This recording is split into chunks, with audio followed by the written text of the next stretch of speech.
Shukrani sana mtazamaji na msikilizaji popote pale ambako unaendelea kututazama na kutusikiliza kwa wakati huu, kuendelea kutembelea kwenye chaneli yetu. Sasa hivi tunakutangazia mubashara matangazo haya kutoka mashariki mwa Jamhuri ya Kidemokrasia ya Kongo.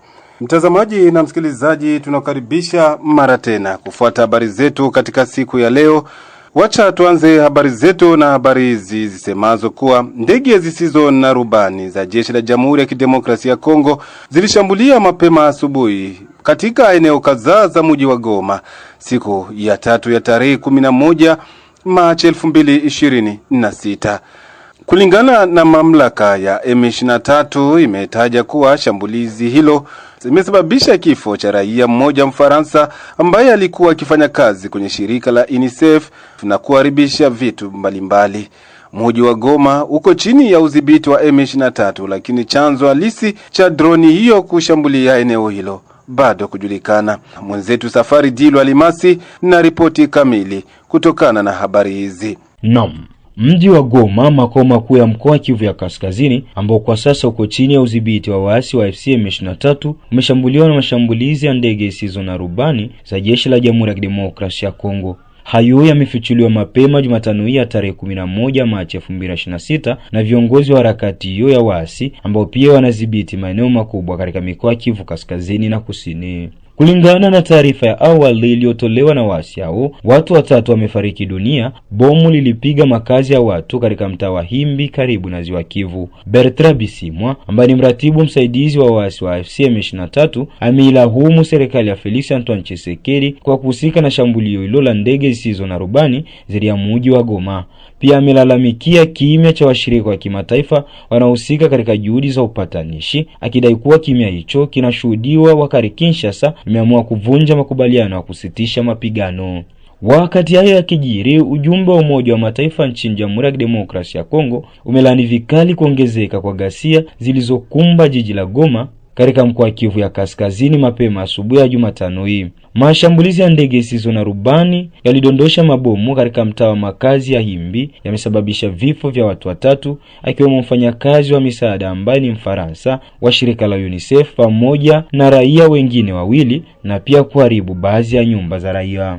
Mratibu mkazi wa misaada ya kibinadamu Bruno Lemarquis katika taarifa yake kwa vyombo vya habari alieleza kuwa hali hiyo ni ongezeko la ghasia linalotia wasiwasi mkubwa, akikemea pia matumizi ya silaha na mashambulizi ya drone yanayoweka hatarini maisha ya raia pamoja na wafanyakazi wa Umoja wa Mataifa. Kaimu mkuu wa MONUSCO anatoa pole zake za dhati kwa familia, jamaa na wafanyakazi wenzao wa mfanyakazi aliyefariki pamoja na familia za waasiriwa wengine wa raia. Anapongeza kujitolea kwa weledi wafanyakazi wa Umoja wa Mataifa wanaohudumia wananchi wa Kongo na anaonyesha mshikamano wake na watu wote walioasiriwa na kitendo hiki cha vurugu, imesema taarifa hiyo. Upande wa nchi ya Ufaransa haukubaki kimya kutokana na tukio hilo, ambako rais wa Ufaransa Emmanuel Macron amethibitisha kifo cha mfanyakazi wa misaada wa Kifaransa aliyefariki aliyekuwa akifanya kazi katika shirika la UNICEF. Kiongozi huyo wa taifa la Ufaransa ambaye pia anashiriki katika juhudi za kutafuta suluhisho la migogoro katika ukanda wa maziwa makuu ya Afrika ametoa wito wa kuheshimiwa kwa sheria za kimataifa za kibinadamu. Alikumbusha kuwa wafanyakazi hao wa misaada wanajitolea kuokoa maisha ya watu katika sehemu hii ya nchi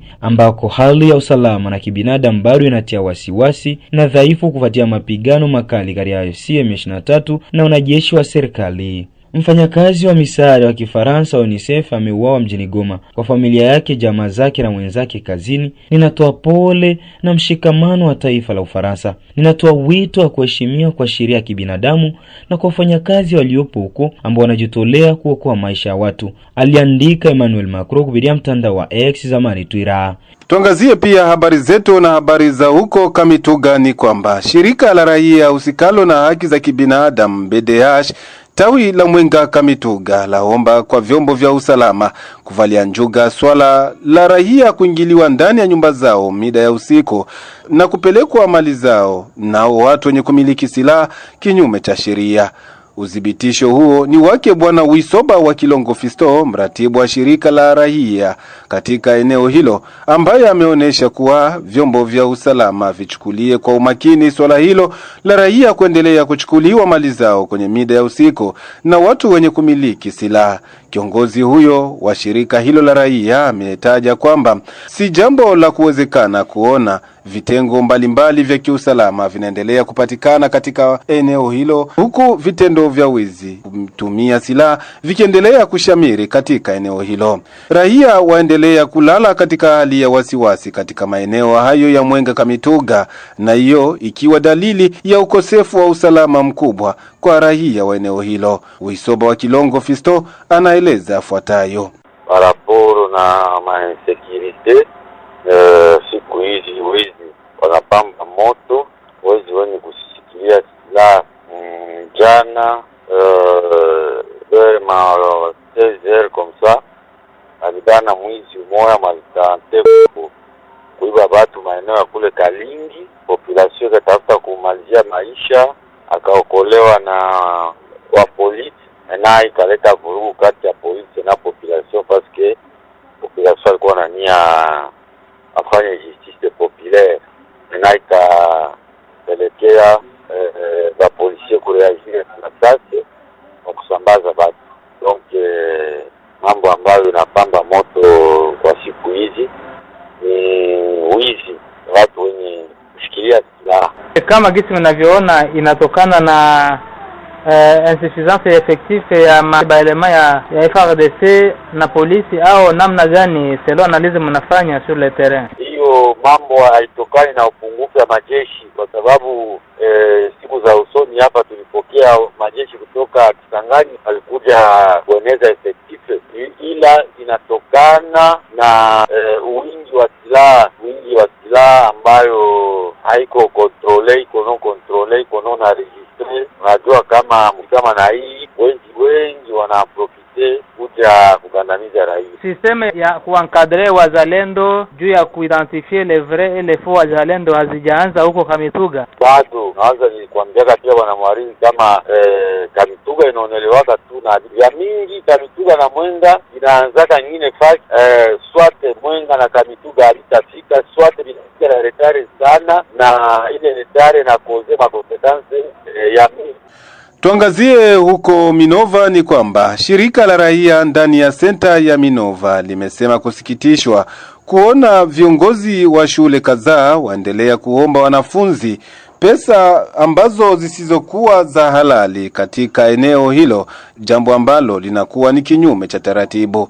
Kiongozi wa shirika la raia katika eneo hilo, Sadiki Jiji, amesema kuwa ni vema uongozi wa jimbo kuingilia kati swala hilo la wanafunzi kuendelea kuombwa pesa ambayo isiyotambulika na serikali. Pesa zisizo halali ziliweza kulombwa ndani ya shule zimoja ndani ya subdivision Kalehe 1. Serikali ililomba 15,000 francs kwa watoto wa somo la msingi ama wa 8e annee, walilomba 15,000 francs, na 4e annee masemi zimoja zinasema 36,000 francs, lakini wengi walienda kinyume ya sheria hiyo ama kanuni hiyo, wakaomba zaidi. Viongozi wa moja walomba 18,000 francs ulia 15,000 francs, wengine walomba 20,000 francs ulia 15,000 francs. Hata wengine walomba 20,000 francs comme frais d'animation ya maseansi na vainspecteur ama mapokezi ya vainspecteur, ce qui est anormal. Ndio maana tunaomba kwa wakaaji, tunaomba komite de parents, komite d'élèves na wengine kuwa makini na kuweza kujulisha wakuu viongozi hali hiyo ambayo inakiuka haki za wanafunzi hata za wazazi. Tunashukuru wanasu provede wa Kalehe ambaye alikamata azimio ya kukataza upokeaji wa pesa zisizo halali, yani interdiction ya mafri lego. Pia tunaencourager wazazi, komite de parents na komite d'élèves hata notabilite kudenoncer, kujulisha wakuu viongozi hali ambazo haziko kawaida. Pia waweze kuungana mkono sababu hali ya maisha inakuwa ngumu. Pia habari zetu na habari za huko Baraka ni kwamba meya kwa muda wa mji wa Baraka Bi Marimu Kanjaswaz ametoa msaada wa bati 50 kwenye kamati ya soko ndogo la Jeteme mjini Baraka kwa ajili ya ujenzi wa vibanda katika soko hilo. Namba moja huyo wa muda wa mji wa Baraka ametaja kwamba ni kupitia malalamiko ya wafanyabiashara wadogo wa ndani ya soko hiyo ambao wametaja kuwa wanakuwa kisumbuliwa na jua na hasa na mvua kipindi hichi cha masika, ambako inakuwa ni sababu ya kuendelea kuzorotesha kazi za kufanya biashara katika soko hilo. Bi Marie Mukanja Swazime kwa muda wa mji wa Baraka anaeleza yafuatayo kwenye maiki zetu kilichopelekea kutoa msaada huo. Nilifika pale kusoko ya Jeteme, ilikuwa ni juu ya kwenda kuangalia, juu tulidepesha kama ekipe mule ya kwenda kuurbanize ile soko, kuipanga nafasi na ionekane sura kama ni soko. Na njoo nilipenda sana mimi depuis nidepesha ile ekipe, nilikuwa siafa de sante ama, na njoo nilifika msoko atuka nikayaprecier, walitumika sawa na wanaendelea mzuri. Kaona wazo ke batu mvule kwa nanyesha na ba mabunga biko wanaroana. Mkutembea yangu mule nikakia pata nyingine watu wakusimifale ni watafutie manjanja. Donc nilifika pale nikauza 50 dollars nikapatia wale ba mama juu ya tunaangalia gisi excellence wetu vice gouverneur alitengeneza ile ni maangare pale. Ifali sasa na shie huku tutie na shie manjanja, malgré hatutakuwa na uwezo sasa gisi alitengeneza ile maangare, mena tutafabricate maangare ya kutuma bale ba mama basi teseke na jua na mvula. Mtazamaji na msikilizaji, kupitia hapo ndipo kabisa tumetia nukta kwa habari zetu katika siku ya leo. Tunakushukuru kwa kutufuata mwanzo hadi tamati. Tunakusihi mara tena usikosi kulike, kucomment na kusambazia wengine. Endelea kutembelea kwenye channel yetu kwa habari zaidi. Jina langu Mchumbe wa Mkulima na Fatuma, tunawatakieni kila la kheri.